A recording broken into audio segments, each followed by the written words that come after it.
तो बच्चों आज हम देखने वाले हैं फिनाल का अध्ययन। जो आपका क्लास 12 का केमिस्ट्री का चैप्टर चल रहा था अल्कोहल फिनाल ईथर, उसी का ये छोटा सा टॉपिक है फिनाल का अध्ययन। तो हमने अल्कोहल के बारे में जान लिया और ईथर के बारे में जान लिया, अब हम फिनाल के बारे में जानेंगे। तो फिनाल का निर्माण कैसे होता है सबसे पहले वो देख लेते हैं। तो हेलोएरिन से सबसे पहले फिनाल का निर्माण देखेंगे, उसके बाद और कई तरीकों से फिनाल का निर्माण होता है वो भी देखेंगे। सबसे पहले हेलोएरिन से देखते हैं। हेलोएरिन बेसिकली क्या होता है, जो बेंजीन रिंग के ऊपर हाइड्रोजन समूह लगा हो तो उसे हेलोएरिन बोलते हैं। और ये जो फिनाल होता है, फिनाल क्या होता है, फिनाल जो होता है जब बेंजीन रिंग के ऊपर OH लगा हुआ हो तो उसे फिनाल बोलते हैं। यानी कि ये फिनाल हो जाएगा आपका, और ये हेलोएरिन या फिर इसे क्लोरोबेंजीन भी बोलते हैं।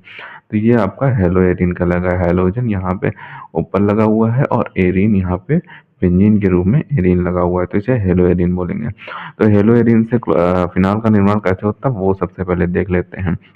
यहाँ पे सबसे पहले तो थोड़ी सी थ्योरी पढ़ेंगे, उसके बाद इसका जो रिएक्शन दी हुई वो रिएक्शन देखेंगे। तो थ्योरी में दिया हुआ है कि क्लोरोबेंजीन को सोडियम हाइड्रोक्साइड के साथ 630, यहाँ पे 623 होना चाहिए, तो 623 केल्विन ताप तथा एवं 320 एटीएम संगलित 300 एटीएम दाब पर संगलित करने पर फिनॉक्साइड प्राप्त होता है। यानी कि इनको दोनों को मिलाने पर, क्लोरोबेंजीन और सोडियम हाइड्रोक्साइड को मिलाने पर हमें क्या प्राप्त होता है, फिनॉक्साइड प्राप्त होता है। तो हमने यहाँ पे क्लोरोबेंजीन ले लिया है और सोडियम हाइड्रोक्साइड ले लिया। ये यहाँ पे सोडियम हाइड्रोक्साइड है, 623 केल्विन ताप तथा 320 एटीएम दाब पर इन दोनों को हमने मिलाया तो हमें सोडियम फिनॉक्साइड मिल गया।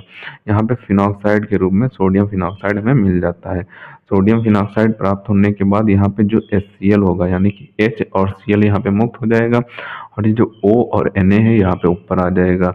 ये माइनस के रूप में आएगा, ये प्लस के रूप में O और Na आ जाएगा, ठीक। और यहाँ पे HCl मुक्त हो जाएगा।